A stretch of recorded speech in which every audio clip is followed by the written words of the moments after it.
Ei, você sabia que algumas pessoas, para poder ser mentalmente saudáveis, precisam utilizar medicamentos injetáveis? Algumas pessoas sofrem um bullying ou se sentem mal por serem mais baixas do que as outras pessoas. E algumas vezes precisa utilizar medicamentos. A maioria dos medicamentos hormonais são injetáveis. E é sobre isso que a gente vai conversar hoje. Sobre alguns medicamentos que são utilizados no processo de crescimento das crianças e adolescentes.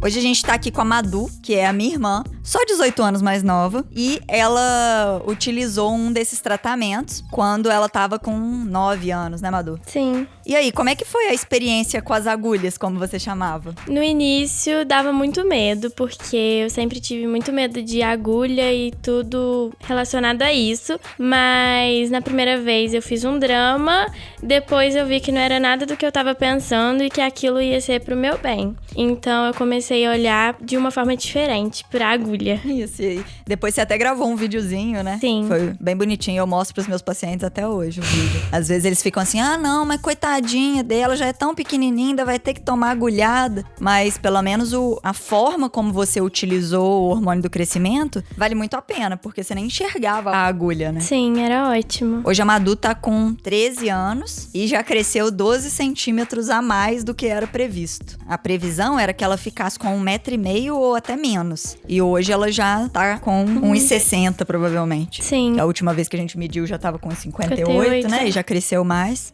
E aí, como que você se sentia quando tava muito mais baixa que os seus amigos? Era muito ruim. Na escola mesmo, pra determinados esportes ou pra fila do colégio, era sempre a primeira.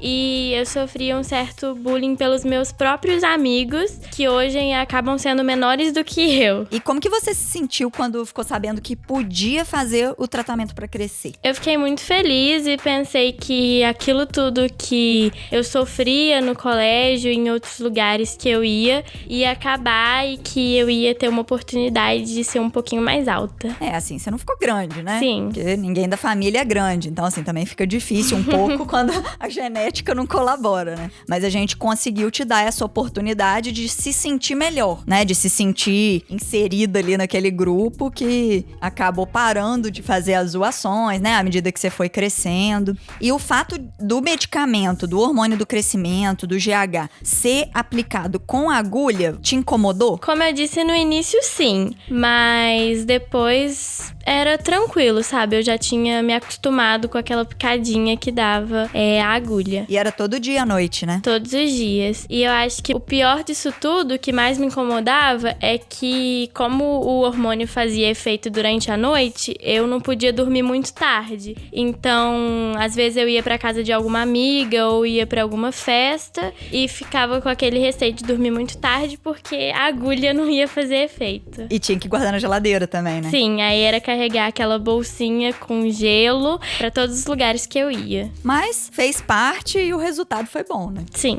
E você aplicou um outro hormônio também, que era pra pausar a puberdade, ou seja, pra não deixar que crescesse pelos, mama, e não deixar que esses hormônios, que no seu caso era o estrogênio, fechasse o seu osso, não deixasse o seu osso crescer, né? Você lembra disso? Lembro, essa era a agulha que mais me incomodava porque ela doía um pouquinho mais do que a outra. Mas era uma vez por mês também, não era todos os dias e era tranquilo. É, você não deixava eu aplicar, né? Não. Tinha que ser a farmacêutica lá e tal. Mas é difícil o santo de casa fazer milagre, né? Pelo menos eu consegui convencer a mamãe e você a fazerem o tratamento lá com a doutora Sara em BH, né? E depois eu passei a acompanhar também, que foi enquanto eu ainda tava fazendo a minha formação de endocrinologista. E depois eu comecei a acompanhar, entender melhor e ter a experiência prática também com isso. E tem algumas crianças que precisam usar esse hormônio que você usou, esse mensal. Às vezes não precisam do hormônio do crescimento, ou não tem indicação, ou às vezes já passou da época, né? Já começou a desenvolver a puberdade. E aí precisam usar só esse hormônio que é mensal. E aí esse hormônio ele vai ajudar a criança a deixar o osso crescer no tempo certo e não acelerar aquela situação de menstruação ou de crescimento de pelo. E aí, quando a criança começa a usar o hormônio, ela para de ficar mais mocinha ou mais homenzinho, né, do que os colegas, e volta a brincar, né? Assim, tem muito relato de mãe que fala que a criança não queria mais brincar, nem olhava pras bonecas mais, e depois que começou a usar esse hormônio pra pausar a puberdade, né, não deixar ela virar adolescente com 7 anos, ela voltou a brincar de boneca, ou voltou a se interessar por coisas de criança. Então isso também ajudou ela mentalmente, né? Não foi só uma forma de evitar que ela ficasse baixinha, porque quando a criança acelera a puberdade, ela acaba crescendo muito rápido, só que depois fecha a parte de crescimento dos ossos e ela para de crescer. E aí ela não chega na altura máxima que ela poderia chegar.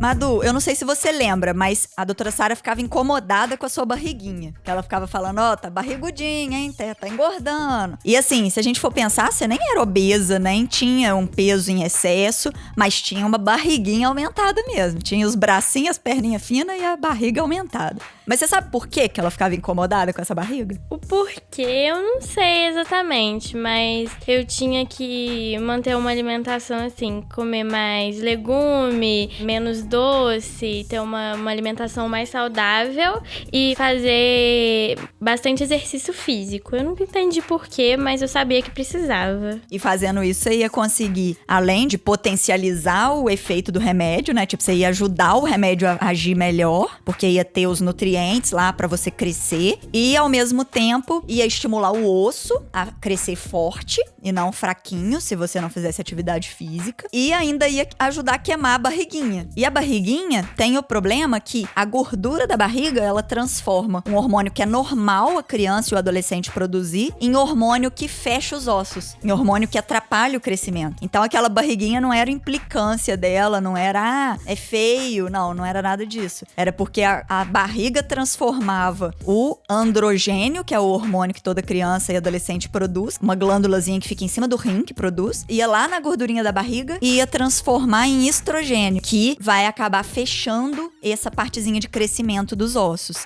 Mas mesmo eu sabendo disso, a doutora Sara sabendo disso, a gente não conseguiu te convencer muito bem, né, Madu? Sim. A seguir essa alimentação tão mais saudável, a fazer tanto exercício. Por que era tão difícil pra você? Ou por que é tão difícil pra você?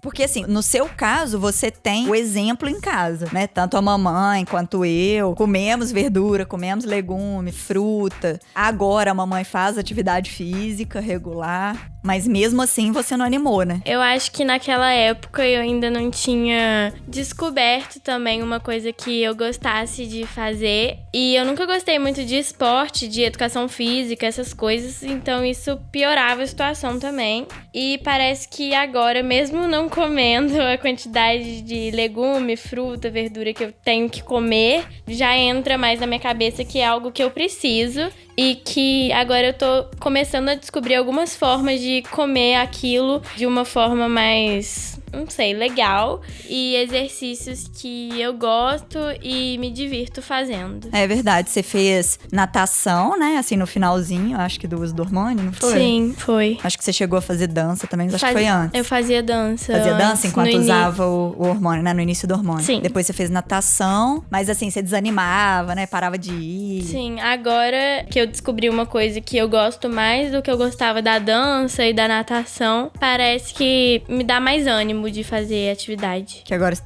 tem feito tecido, né? Tecido. Que é tipo um exercício de circo, assim, né? Exato. E lá mesmo eu acabo fazendo exercícios que antes eu não gostava. Por exemplo, abdominal. O aquecimento de lá acaba sendo esse e de uma forma mais legal, porque depois tem aquilo que a gente vai subir no tecido. Aí vai se divertir, de pendurar, né? Sim. E mesmo não fazendo da forma ideal, o resultado ainda foi muito bom, né? Sim. Porque a previsão era que você ficasse aí com 1,48 de altura. Ou menos. Né? Que é considerado uma altura patológica pra mulher, né? Menos de 1,5 m. Que acaba prejudicando ela em tudo que for fazer na vida adulta, né? Tipo, vai lavar uma louça, fica alta a pia. Vai cozinhar, vai dirigir, vai pegar uma coisa no supermercado, vai trabalhar, né? Assim, vai vai arrumar um emprego, vai ter um preconceito pela altura, ia ter que usar salto o dia inteiro, né? E hoje em dia você não precisa. Mas depois do hormônio também eu amadureci muito com essa questão de continuar pequenininha, porque hoje tenho várias amigas e amigos que ainda assim são mais altos que eu, e a minha altura agora tá pra mim uma altura normal em relação a pessoas que eu convivo no meu dia a dia, e isso pra mim não me incomoda tanto igual me incomodava antes. E assim, é como se você entendesse que não teria como você ficar grande, né? Sim. Que teria como você não ficar tão baixa quanto era a previsão. E assim, é difícil a gente saber se o fato de você ter chegado em 1,60 m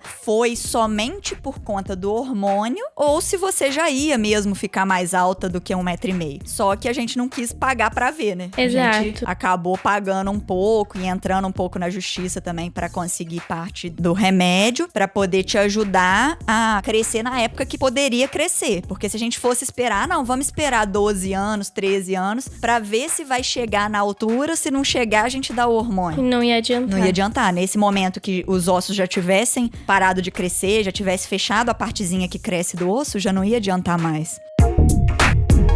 E assim, você acha que valeu a pena, assim, você com uma visão de criança, de adolescente, você acha que valeu a pena, apesar de ter que carregar gelo, ter que carregar o remédio pra casa dos amigos, às vezes, de ter que dormir um pouco mais cedo pro hormônio funcionar bem? Você acha que valeu a pena? Você faria de novo esse tipo de tratamento? Se eu pudesse fazer de novo, voltar naquela época, eu acho que eu teria me esforçado mais pra comer mais verdura, pro hormônio fazer mais efeito do que ele fez, fazendo atividade física também. Se eu tivesse descoberto essa minha nova paixãozinha que é o tecido, talvez o remédio teria feito mais efeito do que ele fez. E assim, tem muita gente que às vezes não precisa usar o hormônio, só que poderia melhorar a ação do hormônio, que a pessoa, né, não precisaria aplicar o hormônio, não precisaria usar uma agulha, mas se ela conseguir, se a criança conseguir dormir melhor, dormir mais cedo, comer mais verdura, mais legumes,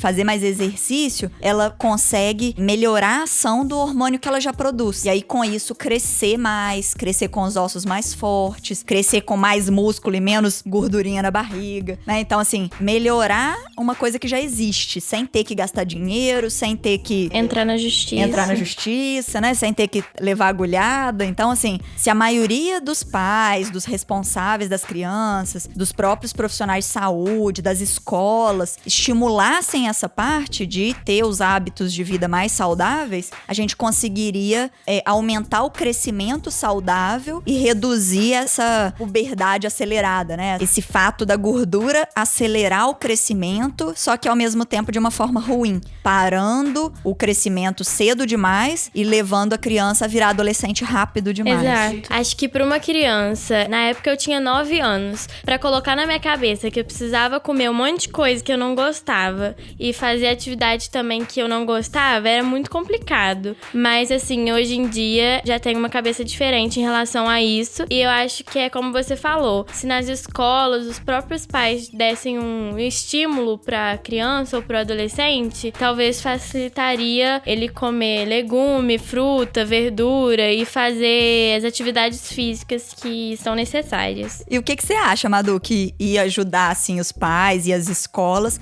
a estimularem as crianças e os adolescentes a fazerem isso? Eu já vi vários filmes, reportagens, coisas nas redes sociais que muitos pais fazem, principalmente para crianças menores, assim, de 4, 5 anos e tal, que é fazer aquela comida que seria uma coisa ruim ficar de uma forma mais divertida. Hoje em dia tem vários aplicativos que você coloca, no próprio Google mesmo, você escreve, você vê várias formas de fazer uma cenoura ficar muito mais bonitinha pra criança querer comer, sabe? Fazer desenhos com as comidas. Muitos pais mesmo, eu já vi, que na lancheira da criança, no lugar de comprar um biscoito recheado no mercado, colocam um potinho com alguma saladinha, algum legume. Quando eu era menor mesmo, a minha mãe fazia, não sei, colocava no meu potinho milho, cenoura, ovo de codorna, essas coisas, e eu levava pra aula, eu comia no meu recreio. Meu lanche era esse, e eu acho que fazendo a comida ficar mais divertida dessa forma, principalmente pra criança, estimula bastante. Fazer umas carinhas, né? Tipo, fingir que o prato é um rosto. Sim. E aí montar uma carinha com os alimentos. Exato. Fica legal mesmo. Tipo, vamos comer o olhinho do boneco. Sim. Eu não lembro onde que eu vi, mas não sei se foi em filme, em série,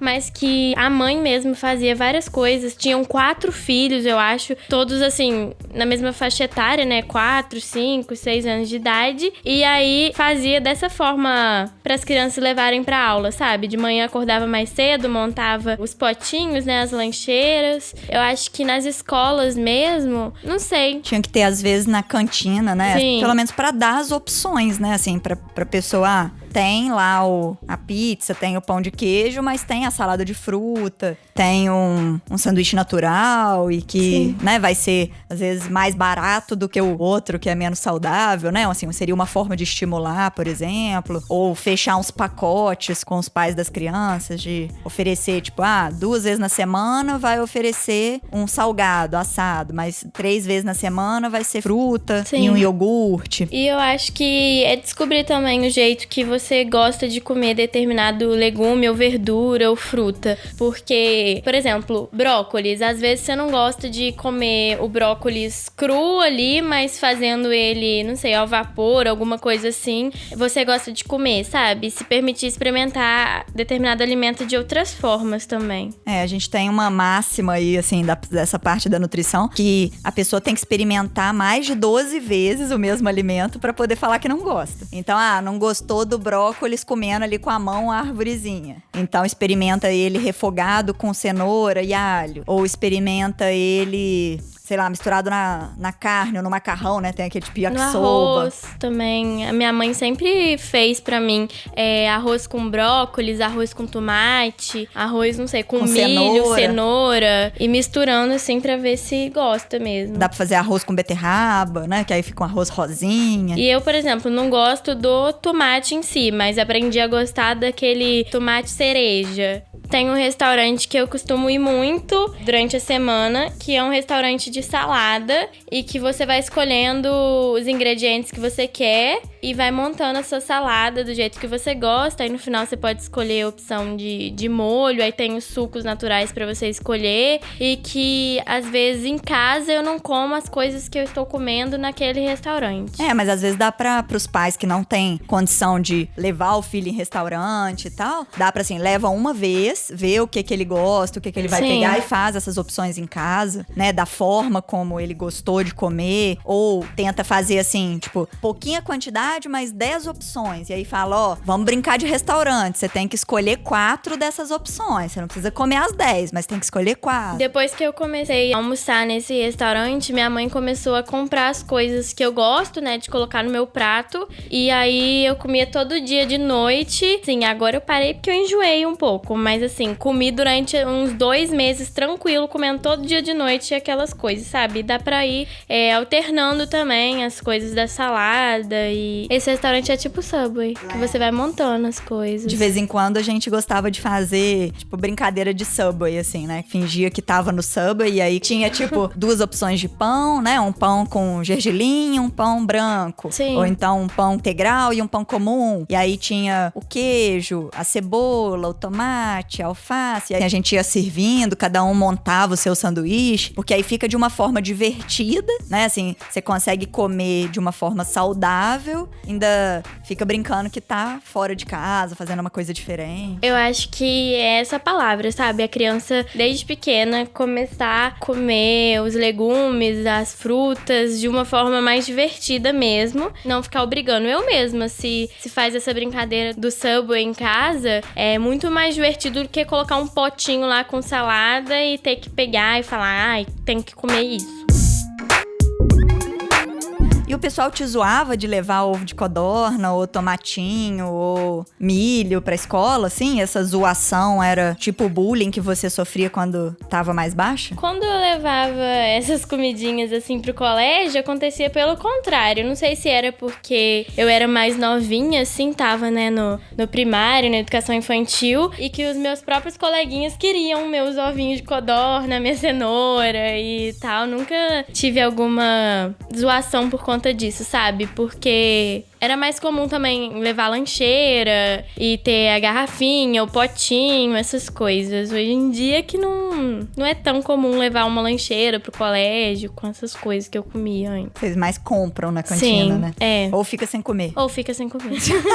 Porque a fila da cantina também não é fácil de enfrentar. Mas o bullying que eu sofri pelo fato do meu tamanho, né, que eu era pequenininha, me incomodava muito mesmo. E assim, os meus amigos, que hoje em dia são meus 2 melhores amigos, inclusive, eu sentia que eles não faziam por mal. Mas assim, faziam e isso me machucava muito. E eu nunca tive essa coragem de enfrentar, né? De falar assim, eu não gosto desse tipo de zoação, de brincadeira. E eu lembro, assim, como se fosse ontem, no primeiro dia de aula do 5º ano, eu cheguei e joguei tudo na cara deles. Falei, olha, eu sofri isso o ano passado inteiro, eu não queria mais vir pra aula, porque era ruim na educação física pra jogar vôlei, pra jogar basquete, e ainda ter que ouvir brincadeiras e zoações dos meus amigos da época era muito ruim. E aí eu falei isso tudo com eles e eles realmente não faziam por mal, tanto que eles falaram, sério, desculpa, a gente não fazia isso por querer e tal. E aí agora é ótimo ser mais alta que todos eles, sendo que antes eu era a menor de toda a sala. E aí eles pararam de zoar, né, depois que você falou?